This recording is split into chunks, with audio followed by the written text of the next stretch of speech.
Bon jeudi matin, j'espère que vous allez bien, que votre jus d'orange est prêt, peut-être le café pour certains, et qu'on se prépare à vivre une très très belle journée aujourd'hui. Et comme on le fait tous les jeudis, on rejoint Dolly Démitron.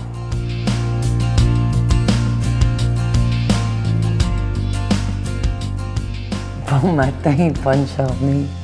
Le temps de Noël approche, ça sera pas long. Pour moi, Noël, dans ma mode de vie spirituelle, c'est pas comme avant. Avant, c'était les cadeaux. C'était pas mal ça. Qu'est-ce que ça a de l'air? Qui avait les meilleurs? Aujourd'hui, c'est beaucoup plus profond pour moi, Noël. Et je vous souhaite de transmettre qu'est-ce que je porte comme message de Noël.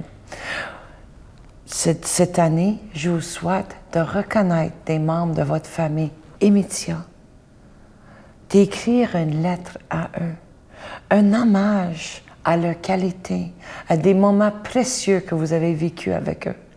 Une lettre qui exprime votre amour, parce qu'une lettre, on peut garder pour longtemps, au lieu des paroles qu'on dit. Prendre le temps. Moi, c'est pas nécessairement les cadeaux. Et ce n'est pas la première fois que je dis ça en dessous de l'arbre de Noël, mais c'est les cadeaux autour de l'arbre de Noël, dans les yeux de ceux et celles qu'on aime tant. C'est ça les valeurs de Noël. Les couleurs de Noël, c'est la patience, c'est la tolérance, c'est de regarder les gens avec beaucoup de compassion et empathie. Parce qu'il y a toujours un ou un autre dans la parenté qui nous fait rusher un petit peu plus que d'autres, qui nous stresse, qu'on n'aime pas nécessairement leur comportement. Mets beaucoup de l'eau dans votre vin. Célèbre cette célébration. C'est quoi Noël? Qu'est-ce que ça veut dire pour vous? Est-ce que vous avez des souvenirs des Noëls quand tu étais tout jeune et l'importance familiale, les valeurs, de savourer ces moments-là? Fais-le. Je vous souhaite cette année-là un Noël. Comme dirait Jeannette Renaud, elle chantera donc ça, une belle Noël d'amour. D'ailleurs, c'est une de mes chansons préférées pour les temps de fête. Je vous souhaite ça avec ceux que vous aimez et ceux que tu as même un petit peu plus de misère avec. L'énergie, les couleurs, quand tu es dans l'énergie de l'amour, tu ne peux pas te tromper. Tu n'as pas le temps de commencer à revenir dans les choses de le passé. Reste dans le présent. Savoure, souris, rejouir de votre vie et dis merci à ceux et celles qui sont dans votre entourage. Je vous souhaite, de plus profond de mon cœur, de mon âme, un joyeux Noël d'amour. Notre Père qui es aux cieux, que ton nom soit sanctifié, que ton règne vienne, que ta volonté soit faite sur la terre comme au ciel. Donne-nous aujourd'hui notre pain de ce jour. Pardonne-nous nos offenses comme nous pardonnons à ceux qui nous ont offensés. Ne nous laisse pas entrer en tentation, mais délivre-nous du mal, car c'est à toi qu'appartient le règne, la puissance et la gloire pour les siècles des siècles. Amen.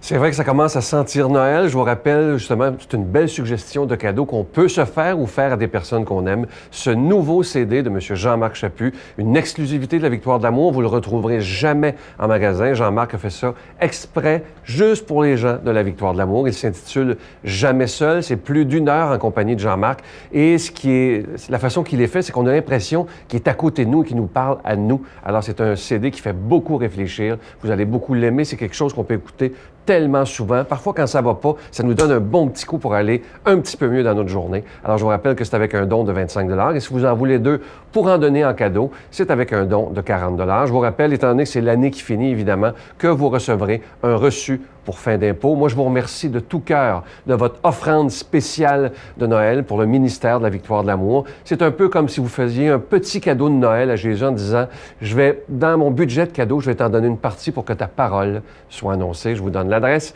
la Victoire de l'Amour, casier postal 120, succursale Boucherville à Boucherville, le J4B 5E6, je vous la redonne, la Victoire de l'Amour, casier postal 120, succursale Boucherville à Boucherville, le J4B 5E6. Également par carte de crédit, par téléphone, dans le 514-523-4433, 523-4433 ou sans frais, le 1-888-811-9291, 1-888-811-9291 et aussi sur notre site Internet, le www.lavictoiredelamour.org. Alors, je vous rappelle ce beau CD de Jean-Marc Chaput, une exclusivité de la Victoire de l'Amour, jamais seul.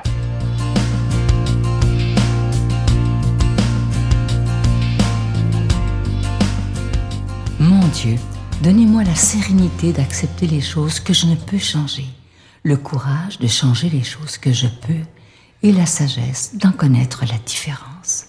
Amen.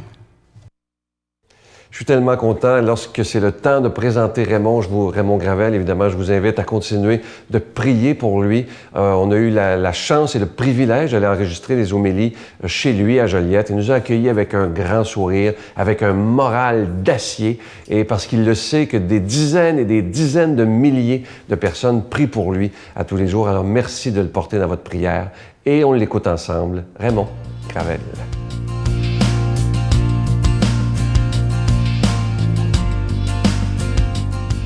Bonjour. À une semaine de Noël, on a un très bel évangile selon saint Luc.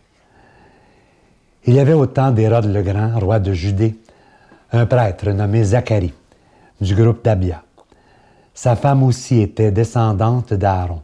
Elle s'appelait Élisabeth. Tous les deux vivaient comme des justes devant Dieu. Ils suivaient tous les commandements et les préceptes du Seigneur d'une manière irréprochable. Ils n'avaient pas d'enfants, car Élisabeth était stérile et tous les deux étaient âgés.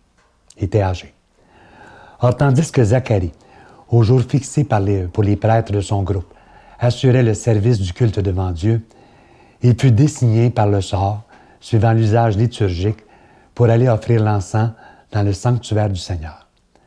L'ange du Seigneur lui apparut, debout à droite de l'autel de l'encens. En le voyant, Zacharie fut bouleversé et saisi de crainte. L'ange lui dit, « Sois sans crainte, Zacharie, car ta supplication a été entendue. Ta femme Élisabeth te donnera un fils et tu le nommeras Jean.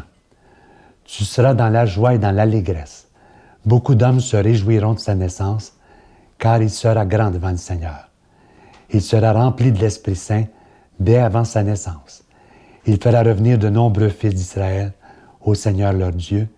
Il marchera devant le Seigneur avec l'esprit et la puissance du prophète Élie, pour faire revenir le cœur des pères vers leurs enfants, convertir les rebelles à la sagesse des hommes droits et préparer au Seigneur un peuple capable de l'accueillir. » Mais Zacharie dit à l'ange, « Comment vais-je savoir que cela arrivera? Moi je suis un vieil homme et ma femme aussi est âgée. » L'ange lui répondit, « Je suis Gabriel.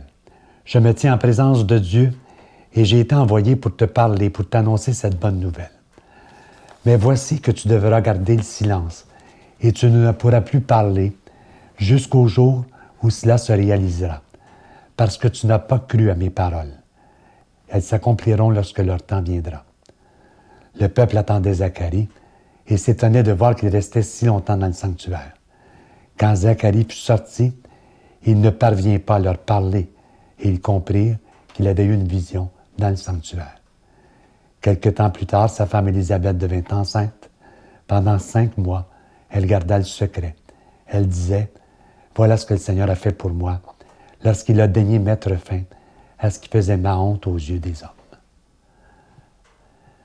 C'est un long texte, vous savez, qu'on a ce matin, mais il est important, parce qu'à chaque fois qu'on raconte le récit d'une naissance dans la Bible, c'est parce que les personnages sont importants. Dans l'Ancien Testament, on a l'annonce de la naissance d'Isaac, on a celle de Samson, on a ces grands personnages de l'histoire qui ont marqué la première alliance. Et dans le Nouveau Testament, dans l'Évangile de Luc surtout, les 2 premiers chapitres, on a l'annonce de naissance de Jean-Baptiste et celle de Jésus. C'est assez particulier parce que si vous lisez les 2 premiers chapitres de l'Évangile de Luc, on fait vraiment le parallèle entre Jean-Baptiste et Jésus. Alors la question qu'on se pose, mais pourquoi on fait ça? C'est tout simplement parce que chez les premiers chrétiens, il y avait des disciples du Christ, des chrétiens, mais il y avait aussi des baptistes, des disciples de Jean-Baptiste. Certains croyaient que le Messie, c'était Jean-Baptiste. Et d'autres disaient non, c'est Jésus de Nazareth. Et c'est pourquoi les évangélistes, surtout Luc, mais même Matthieu et Jean aussi, vont présenter Jean-Baptiste comme celui qui est le précurseur du Christ, celui qui nous le présente, celui qui prépare les sentiers pour que Dieu vienne s'établir chez nous à travers son Fils. Et c'est ce que je trouve merveilleux, c'est que ces textes de Luc surtout, mais aussi de Matthieu et de Jean, vont réconcilier les 2 communautés, autant celle des chrétiens que celle des baptistes. Et les 2 vont marcher main dans la main. Et c'est pourquoi je trouve ça extraordinaire, c'est cette façon de faire, cette grande liberté que Saint Luc avait de nous présenter Jean-Baptiste de cette façon-là. Et remarquez, Saint Luc est brillant. Il va faire la différence entre les 2, entre l'annonce de Jean-Baptiste et l'annonce de Jésus. Celle de Jésus est beaucoup plus impressionnante. Par exemple, lorsque Zacharie dit à l'ange, « Comment vais-je savoir que cela va arriver, puisque je suis un vieil homme et ma femme est âgée aussi? » Et l'ange voit ça comme un doute. Tandis que Marie, lorsque l'ange va lui apparaître, puis il va dire que tu vas être enceinte du Messie, puis tu vas l'appeler l'Emmanuel, le Dieu avec nous, Marie va dire, « Comment cela va-t-il se faire puisque je suis vierge? » Et là, l'ange ne voit pas ça comme un doute, il voit ça comme l'expression de sa foi. Il veut, c'est comme si Marie disait, « Explique-moi comment cela va se faire, parce que je crois que c'est vrai ce que tu m'annonces. » Et c'est ce qui fait la grandeur de l'annonce de Jésus par rapport à Jean-Baptiste. Mais quelle que soit la situation des 2, lorsqu'on parle du précurseur du Christ ou qu'on parle du Christ lui-même, ce sont 2 modèles pour nous, des modèles importants qui nous font dire que nous aussi, nous sommes des porte-parole de Dieu et qu'à travers nous, le Dieu nous parle. Alors je vous bénis au nom du Père et du Fils et du Saint-Esprit. Amen. Je vous salue Marie, pleine de grâce. Le Seigneur est avec vous. Vous êtes bénie entre toutes les femmes, et Jésus, le fruit de vos entrailles, est béni. Sainte Marie, Mère de Dieu, priez pour nous pauvres pécheurs, maintenant et à l'heure de notre mort. Amen.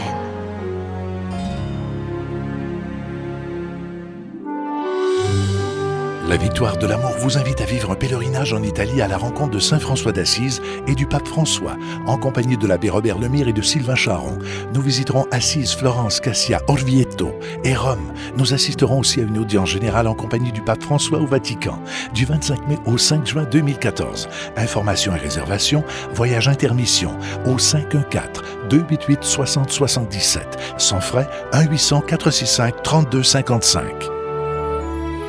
J'ai le privilège d'aller à Rome et à Assise, vivre une expérience incroyable avec Saint François et le pape François aussi. Donc venez avec nous, vous allez voir, vous allez découvrir des choses extraordinaires. Venez!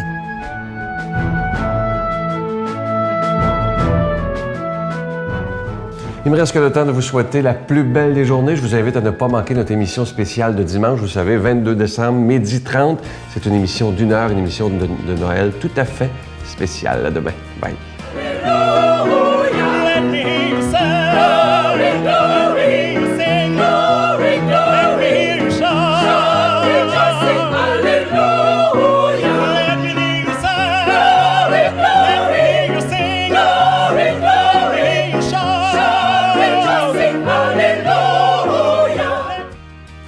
La Victoire de l'amour remercie de tout cœur les Résidences Soleil de leur accueil si chaleureux.